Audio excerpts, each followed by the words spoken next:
चंगाई, छुटकारा, पाप क्षमा, आनंद, शांति, अनंत जीवन, यह है ऐलान मसीह के क्रूस का। वह क्रूस जो गए 2000 वर्ष से पापी और कमजोर इंसान के लिए सामर्थ बन चुका है।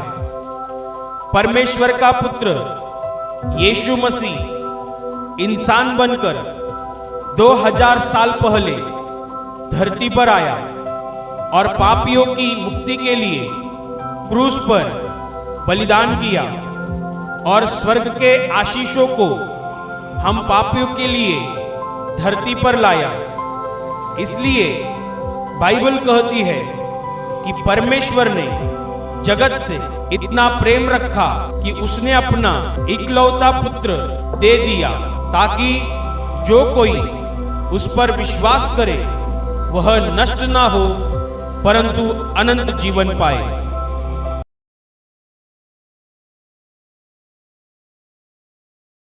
लूका रचित सुसमाचार अध्याय 7 वचन 44 से लेकर 48 तक मैं पढ़ रहा हूं, ध्यान से सुनिए।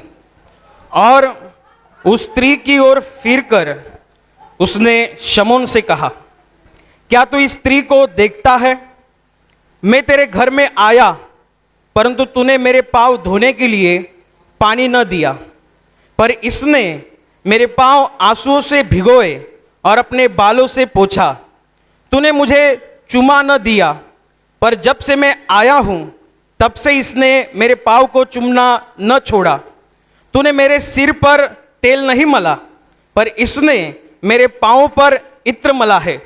इसलिए मैं तुझसे कहता हूं कि इसके पाप जो बहुत थे क्षमा हुए, क्योंकि इसने बहुत प्रेम किया।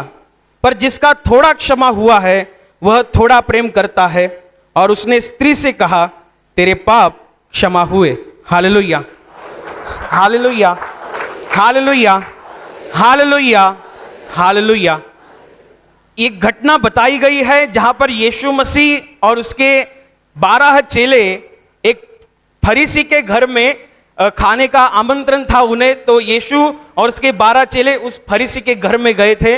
खान पान उनका वहां पर होने वाला था। यीशु मसीह को और उनके चेलों को न्योता था उस फरीसी के घर से, जिसका नाम बाइबल में शमौन कहा गया है। और बाइबल यो कहती है कि शमौन फरीसी के घर में जब यीशु मसीह और उसके चेले जाते हैं और वहां पे खान पान होता है, तब वहां पर एक स्त्री आती है जिसको बाइबल में उसकी पहचान पापी स्त्री कहकर बताई गई है।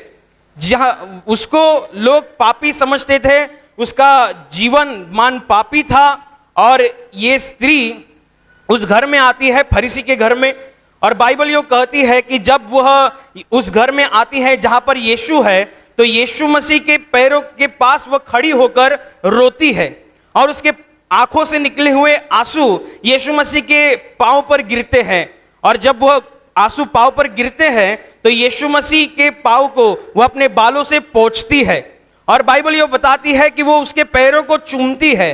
और आगे जाके ये बताती है कि उसके पास एक बहुत महंगा इत्र था, एक बहुत महंगा अत्तर था। वो इत्र वो यीशु मसीह के पैरों पर मलती है।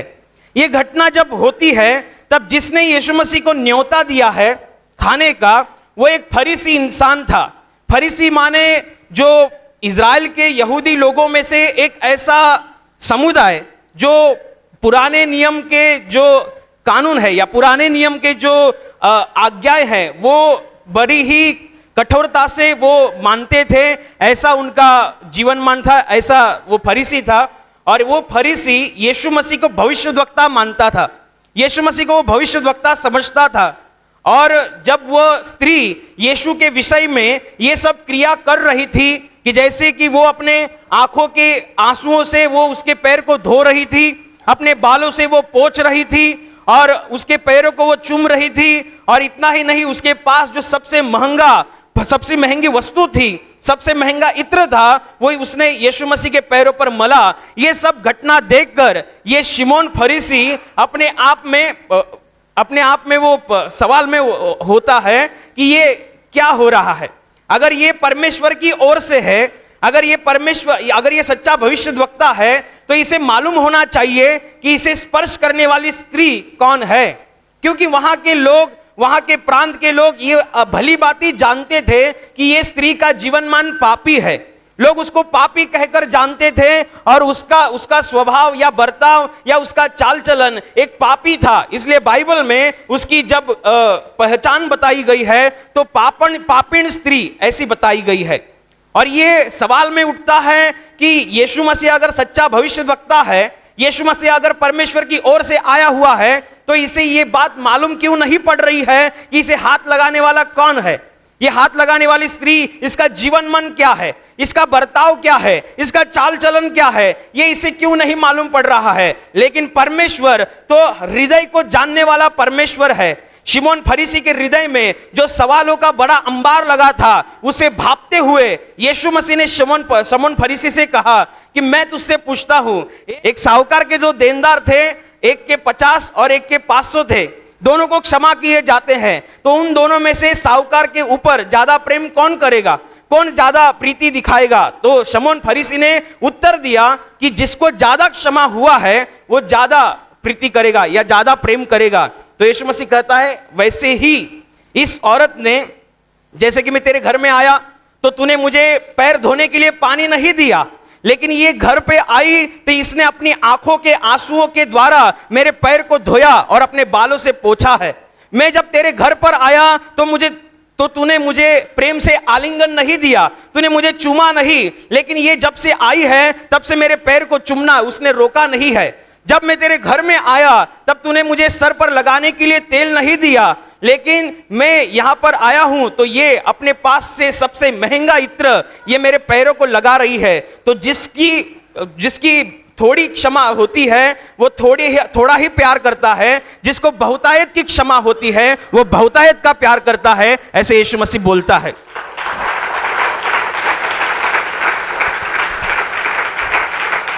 लेकिन इसमें बहुत सी प्रगटीकरण है, इसमें से एक प्रगटीकरण हम सीखेंगे कि एक से भले अधिक हमेशा अच्छा होता है।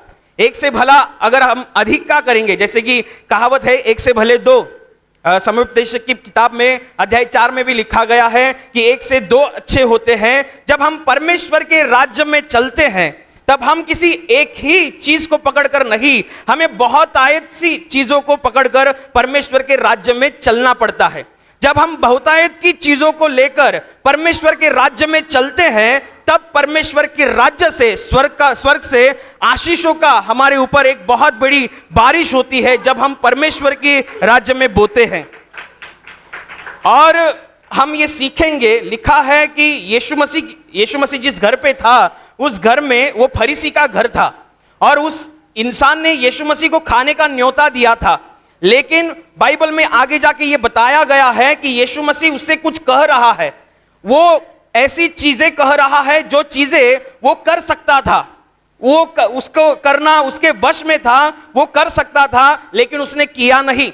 वो क्या कर सकता था? यीशु मसीह जब घर में आया तब उसे पैर धोने के लिए पानी दे सकता था। यीशु मसीह ने कहा जब मैं तेरे घर आया तब तूने मुझे पैर धोने के लिए पानी नहीं दिया, लेकिन ये औरत ने अपने आंखों से निकले आंसुओं से मेरे पैर को धोया है। मैं जब तेरे घर में आया तब तुमने मुझे आलिंगन नहीं दिया या चुमा नहीं, लेकिन ये घर पे आई है तब से लेकर अभी तक उसने पैरों को चुमना नहीं छोड़ा है। जब मैं तेरे घर पे आया हूं तब तूने मुझे सर पर लगाने के लिए तेल नहीं दिया, लेकिन ये आई है तो इसने मेरे पैरों के लिए सबसे महंगा अत्तर, सबसे महंगा इत्र उसने मेरे पैरों पर मला है। तो इसका मतलब ये होता है कुल मिला के कि जब हम परमेश्वर के राज्य में चलते हैं, हम विश्वास की राह पर चलते हैं, तो एक चीज के ऊपर ज्यादा फोकस नहीं लगा सकते। हमें बहुत सी चीजों को अपनाना पड़ता है। बहुत सी चीजें करते हैं तो परमेश्वर के राज्य से एक बहुत बड़ी आशीषों की बारिश होती है। जब हम परमेश्वर के राज्य में चलते हैं और इन अलग अलग चीजों के द्वारा परमेश्वर के पास पहुंचना चाहते हैं, तब परमेश्वर भी स्वर्ग से अपना एक एक कदम हमारी ओर बढ़ाता है और हमें आलिंगन देता है।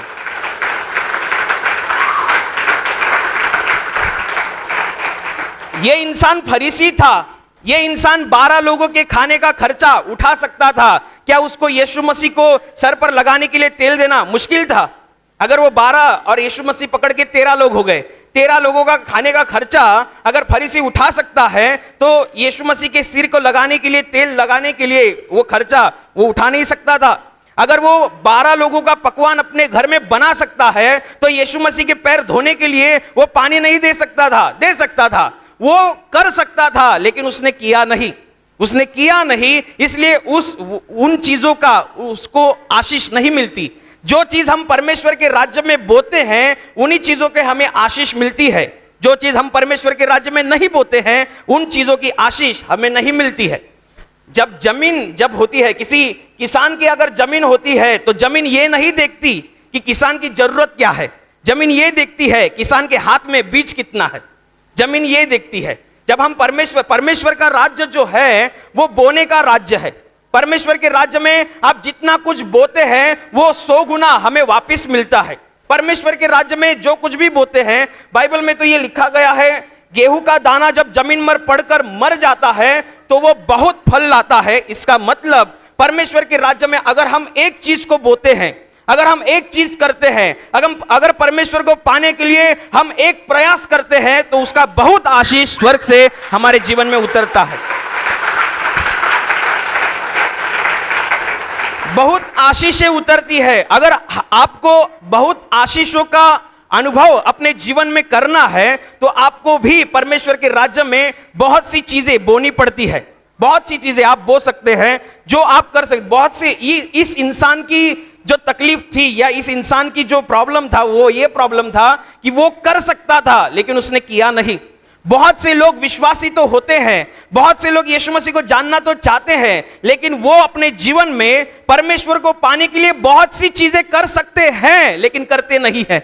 क्या आप इस शिमोन फरीसी के तरह होना चाहते हैं जो कर सकता था लेकिन उसने किया नहीं? उसने खाली एक ही किया कि यीशु मसीह को न्योता दिया, खाने के लिए आमंत्रित किया, और उसने यीशु मसीह को और यीशु मसीह के चेलों को भोजन खिलाया, तो उस भोजन खिलाने का आशीष उसे मिलेगा, क्योंकि परमेश्वर के राज्य में बोया हुआ कभी फेल नहीं जाता, उसे वो आशीष मिलेगा। लेकिन वो यीशु मसीह को पैर धोने के लिए पानी देता तो उसका अलग आशीष होता। अगर यीशु मसीह जब उसके घर में प्रवेश करता और ये आनंद के साथ उसको आलिंगन देता या उसका चुम्मा लेता, तो उसका एक अलग आशीष होती। अगर यीशु मसीह आते ही उस फरीसी ने अपने घर का तेल यीशु मसीह के सिर को लगाया होता या उसको लगाने के लिए दिया होता, तो उसकी एक अलग आशीष होती। 3 चीजों की आशीषों को वो एक एक क्षण में पा सकता था। 3 चीजों की द्वारा परमेश्वर के राज्य से जो आशीष आती है, उस आशीषों को वो अनुभव कर सकता था, लेकिन उसने किया नहीं। उसने एक ही किया, खाने का न्योता दिया, खाना खिलाया, अच्छी बात है, स्वर्ग से उसके प्रति उसे आशीष मिलेगी। लेकिन उसने पैर धोने के लिए पानी दिया होता तो आज बात कुछ अलग होती।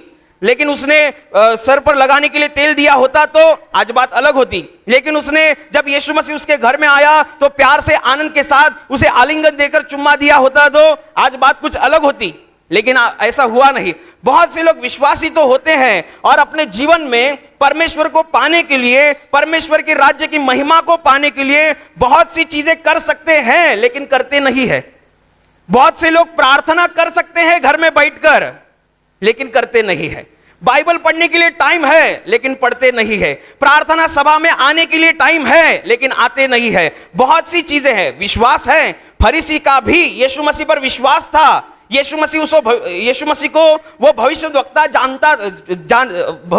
कहकर वो जानता था। यीशु मसीह को वो और जानना चाहता था, इसलिए फरीसी होते हुए भी उसने उसे अपने घर में खाने का आमंत्रण दिया। क्योंकि तब के फरीसी लोग यीशु मसीह का विरोध करते थे, क्योंकि बहुत से लोग यीशु मसीह के पीछे जा रहे थे और फरीसियों को कोई देख नहीं रहा था। तो बहुत से फरीसियों का एक बड़ा झुंड, एक बड़ा समुदाय यीशु मसीह के विरोध में था। एक बहुत बड़ा झुंड, बहुत सारे फरीसी यीशु मसीह के विरोध में थे। लेकिन ये एक ऐसा फरीसी है जिसने खुद अपने आप से यीशु मसीह को घर में खाने का निमंत्रण दिया, खाने का न्योता दिया। इसका मतलब वो यीशु मसीह को और जानना चाहता था। वो यीशु मसीह से गहरी बातें समझना चाहता था, अच्छी बात है। वो यीशु मसीह को भविष्यद्वक्ता तो भविष्यद्वक्ता, लेकिन विश्वास तो करता था, लेकिन उस विश्वास के तहत उसने क्रिया नहीं की। बहुत से लोग विश्वास करते हैं लेकिन क्रिया करने के मामले में जीरो रहता है। प्रार्थना में आ सकते हैं लेकिन कभी कभी आते नहीं। प्रार्थना घर में कर सकते हैं, पूरा 1 घंटा कर सकते हैं, आधा घंटा बहुत अच्छी रीति से कर सकते हैं, करते नहीं है। बाइबल पढ़ने का अच्छा टाइम है लेकिन बाइबल पढ़ते नहीं है। सुसमाचार बताने का अच्छा मौका मिलता है लेकिन बताते नहीं है। लेकिन हर एक चीज का परमेश्वर के राज्य में एक आशीष होती है। ये जो औरत फरीसी के घर में आई, इसने बहुत सी चीजें की। उसकी चीजें, उसकी क्रियाएं ये बयां करती है कि उसको पश्चाताप है, ये बयां करती है कि वो परमेश्वर को चाहती है। उसकी क्रिया ये बयां करती है कि वो अपने जीवन में सबसे पहला स्थान परमेश्वर को देती है।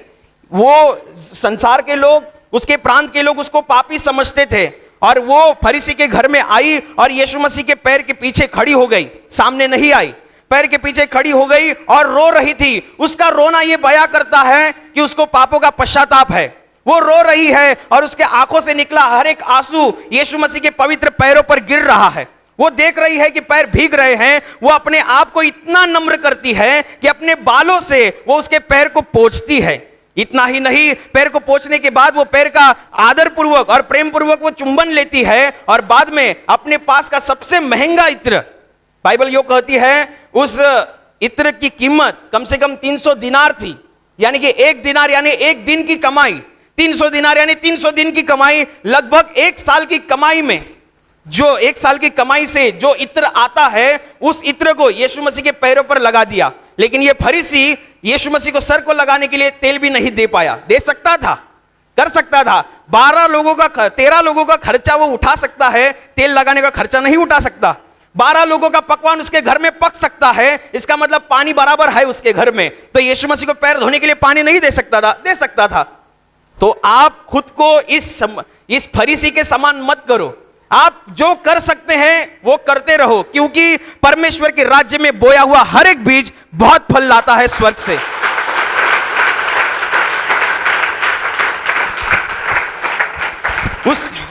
उस पापी स्त्री की क्रियाएं बयां करती है कि उसको पश्चाताप है।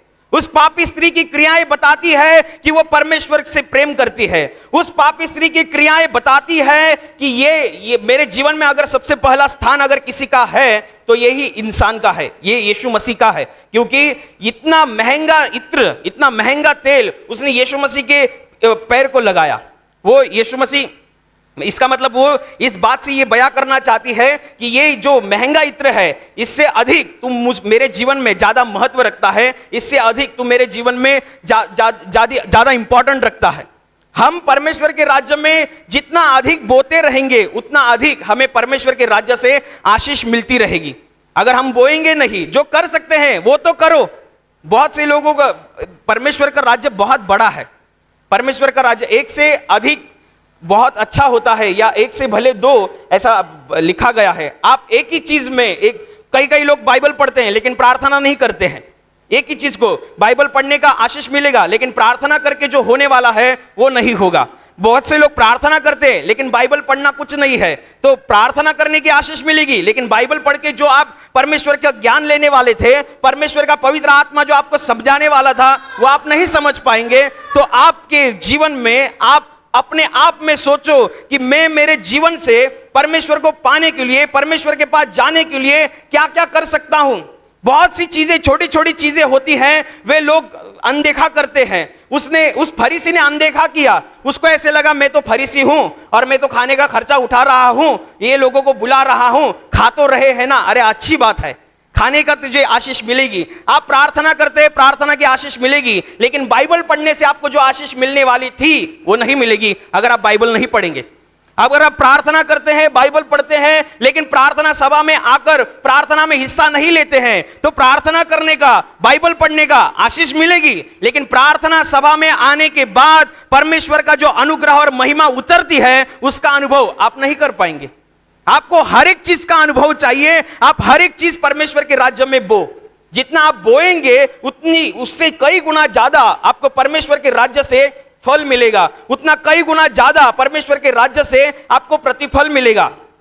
एक घटना यह भी है, एक विधवा औरत मंदिर में दान करने के लिए जाती है, बाइबल की सत्य घटना है। और एक जगह यीशु मसीह और उसके चेले हैं, यीशु मसीह देख रहा है बहुत से लोग दान कर रहे हैं, बहुत से लोग सोने चांदी या रुपयों में या हजारों में दान करते होंगे। और वहां पर एक विधवा स्त्री आती है, और विधवा स्त्री आती है तो बाइबल यो कहती है कि उसके पास 2 रुपए होते हैं। ये 2 रुपए वो पूरे के पूरे दान पात्र में डालते हैं। तो बाइबल ये कहती है कि जब वो विधवा स्त्री अपने पास हुए 2 रुपए पूरे के पूरे परमेश्वर के दान पात्र में डालती है, तो जीवन का प्रभु, जिंदा खुदा, जिंदा परमेश्वर अपने जगह पर खड़ा होकर कहता है, मैं तुमसे सच कहता हूं, तुमसे अधिक इस विधवा स्त्री ने ज्यादा दान किया है। बहुत से लोग दान कर रहे थे, तो ये उनके दान की कोई वैल्यू नहीं क्या? उनके दान का कोई महत्व नहीं क्या? है, उनके दान का महत्व है। आप जो कुछ भी परमेश्वर के राज्य में बोते हैं, उस हर एक चीज का परमेश्वर के राज्य से एक फल होता है, एक आशीष होती है, परमेश्वर उसका प्रतिफल देता है हर एक चीज का।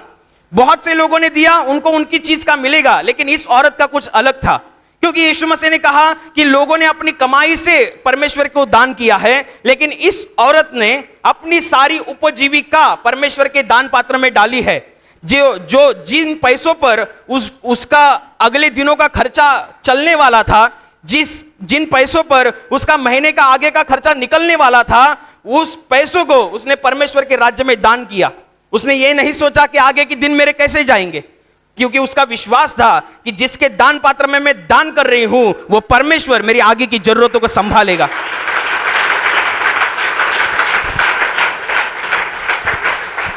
उसने जो दान पात्र में दान किया और यीशु मसीह अपने जगह पर खड़ा हो गया, यह कोई आम बात नहीं है। स्वर्ग के सिंहासन पर विराजमान होने वाला परमेश्वर अपने आप में खड़ा होता है और उस विधवा स्त्री के बारे में बोलता है। वो कहता है, मैं तुमसे सच कहता हूं। जीवन का प्रभु कह रहा है, चंगाई देने वाला परमेश्वर कह रहा है, मुक्ति देने वाला परमेश्वर कह रहा है कि मैं तुमसे सच कहता हूं कि तुमसे अधिक इस विधवा औरत ने ज्यादा दान किया है। यीशु मसीह ने उसने किए हुए कार्य को प्रोत्साहित किया। अभी समझो, वो औरत के पास 2 रुपया है, वो दान पात्र के नजदीक आई, 2 रुपये को देखा और 1 रुपया अपने पास रखा, 1 रुपया परमेश्वर के दान पात्र में डाला, तो क्या यीशु मसीह अपने जगह पर खड़ा होता? नहीं होता।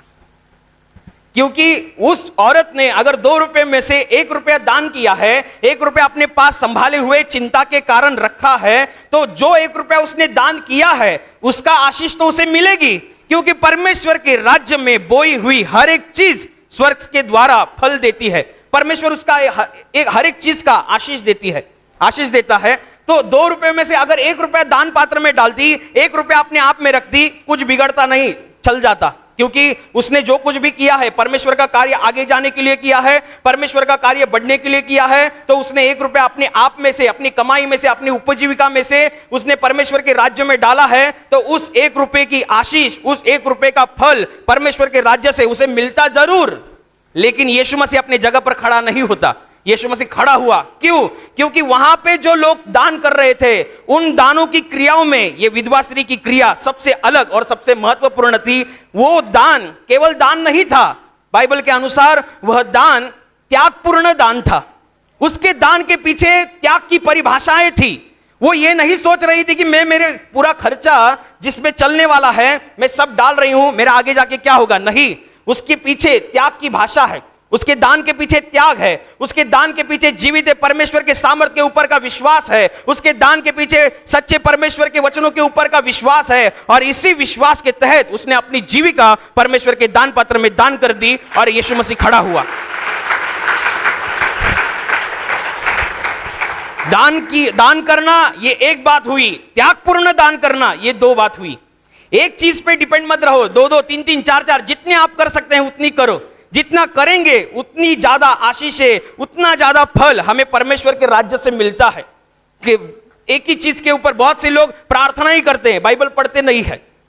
बहुत से लोग बाइबल पढ़ते हैं, प्रार्थना नहीं करते, सुसमाचार नहीं बताते और प्रार्थना सभा में हिस्सा नहीं लेते। प्रार्थना सभा में हिस्सा लेने का जब टाइम आता है तो उनको कोई अलग काम लगता है कि ये करना है, वो करना है, इसकी शादी, उसकी शादी, ये न वो, ये ऐसा वैसा। मैं तो अभी लास्ट टाइम में प्रवचन किया था, उसमें मैंने बताया था कि अगर प्रार्थना के समय में, प्रार्थना के दिन में अगर आपको किसी के शादी का न्योता आया तो शादी में मत जाओ, आप इधर प्रार्थना में आओ। दूसरे दिन उसके घर पे जाओ और उसको 100 रुपए के बदले 500 रुपए का गिफ्ट करो। वो भूल जाएगा कि कल आप उसके शादी में नहीं आए थे। लेकिन परमेश्वर को अपने जीवन में सबसे पहला स्थान दो, क्योंकि जिसने अपने जीवन में परमेश्वर को सबसे पहला स्थान दिया वो स्वर्ग से आशीषों का वारिस होता है।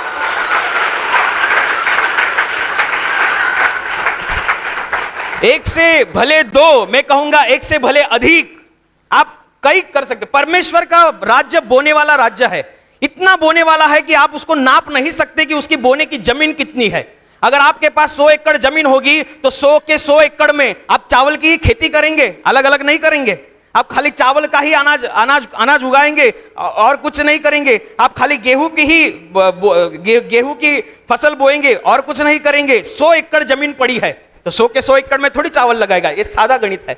तो परमेश्वर का राज्य, बोने का राज्य बहुत है। एक चीज के ऊपर अगर आप रहेंगे तो उस एक चीज का आशीष मिलेगी, लेकिन आपको बहुतायत की आशीष चाहिए तो आपको बहुतायत से परमेश्वर के राज्य में बोना होगा। लेकिन ध्यान रखना, आपका एक बोना आपकी कई आशीषों का कारण बन सकता है।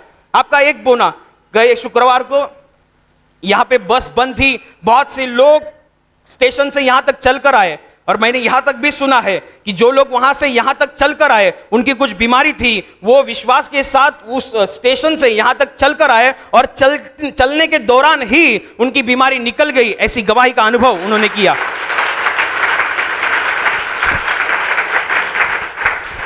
संसार की दृष्टि से देखा जाए तो ये दिमाग के ऊपर की बात है। चलने से थोड़ी कुछ होता है, चलने से थोड़ी बीमारी निकलती है। हम तो रोज चलते हैं। अरे रोज का चलना और प्रार्थना के लिए घर से निकलकर चलना, उसमें अलग बात है। आप कैसे समझते हैं वो? अगर आप परमेश्वर की बातों को हल्के में लेते हैं तो परमेश्वर के राज्य से भी आपको हल्के हल्के अनुभव आएंगे। लेकिन परमेश्वर के राज्य को और गंभीरता से लेते हैं तो परमेश्वर के राज्य से भी गंभीर आशीषों का आप बयां करेंगे।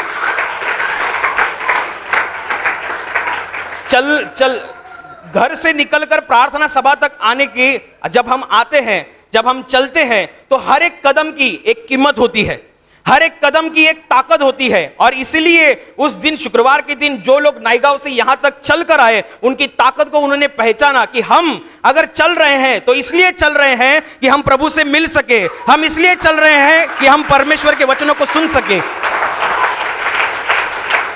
जब आप प्रार्थना सभा में यहां हिस्सा लेते हैं, एक ऐसा क्षण भी आता है कि स्वर्ग खुलता है और स्वर्गदूतों की भारी मात्रा परमेश्वर के सामर्थ्य के साथ उतरती है। बहुत से लोगों को स्पर्श होता है। ये क्यों होता है? ये पवित्र आत्मा इस बात के बारे में क्यों पुष्टि करता है?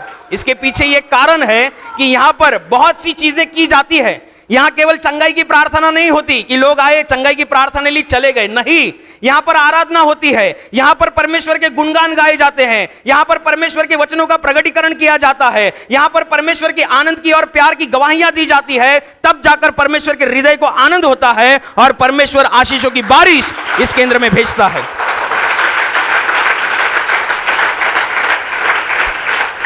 बहुत सी चीजें आप बहुत बोएंगे, आप बहुत पाएंगे।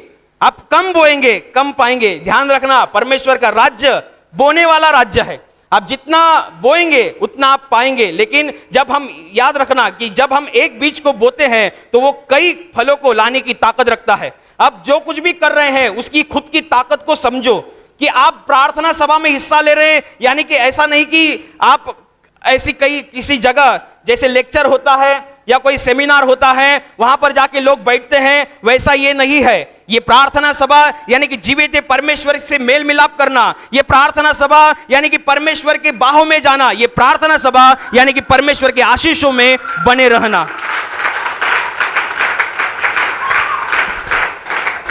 परमेश्वर के राज्य में बहुत सी चीजों को बोया करो, बहुत सी चीजें, जो कुछ भी आप कर सकते हैं। प्रार्थना, घर से निकलकर यहां तक प्रार्थना सभा में चल के आना, या बहुत से लोग ट्रेन से आते हैं, बस से आते हैं, प्राइवेट गाड़ी करके आते हैं, आप पैसे खर्च करते हैं, आप किराया देते हैं। आपको मालूम है ये किराया मतलब एक तरह का इन्वेस्टमेंट है, क्योंकि आपने अगर गाड़ी का किराया दिया है, अगर आपने ट्रेन का किराया दिया है, तो इसका मतलब ये किराया इस बात के लिए नहीं कि आप यात्रा कर रहे हैं, ये किराया इस बात के लिए है कि मैं मेरे प्रभु से मिलने जा रहा हूं, वो मुझे आशीष देगा।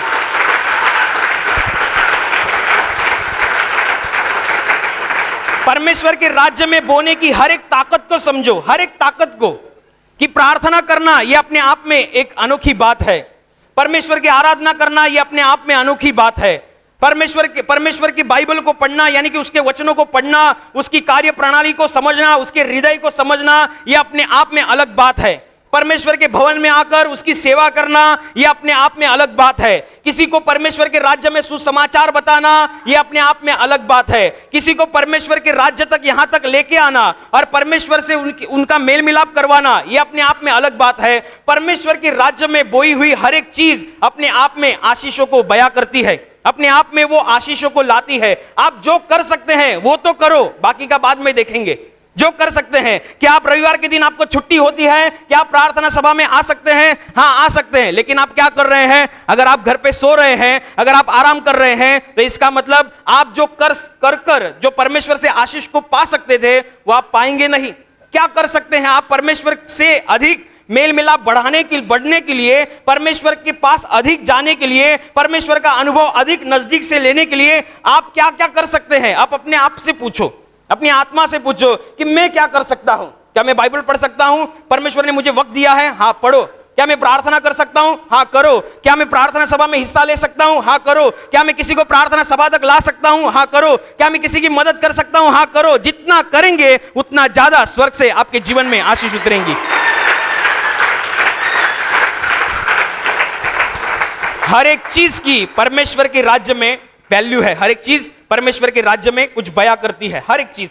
इसलिए यीशु मसीह ने पूरी सरलता से कहा कि जब मैं तेरे घर में आया तब तूने मुझे पैर धोने के लिए पानी नहीं दिया। अगर उस बात की कोई वैल्यू नहीं होती, अगर उस बात का कोई अर्थ ही नहीं होता, तो यीशु मसीह बोलता नहीं कि तूने मुझे पैर धोने के लिए पानी नहीं दिया। मैं जब आया तब तूने मुझे प्यार से आलिंगन नहीं दिया या मुझे चुम्मा नहीं लिया, या जब मैं तेरे घर में आया तब तूने मुझे सर पर लगाने के लिए तेल नहीं दिया। अगर ये बात कोई वैल्यू ही नहीं रखती, अगर इस बात का कोई अर्थ ही नहीं बनता, तो सर्वसमर्थ परमेश्वर का पुत्र इस बात को क्यों बोलता?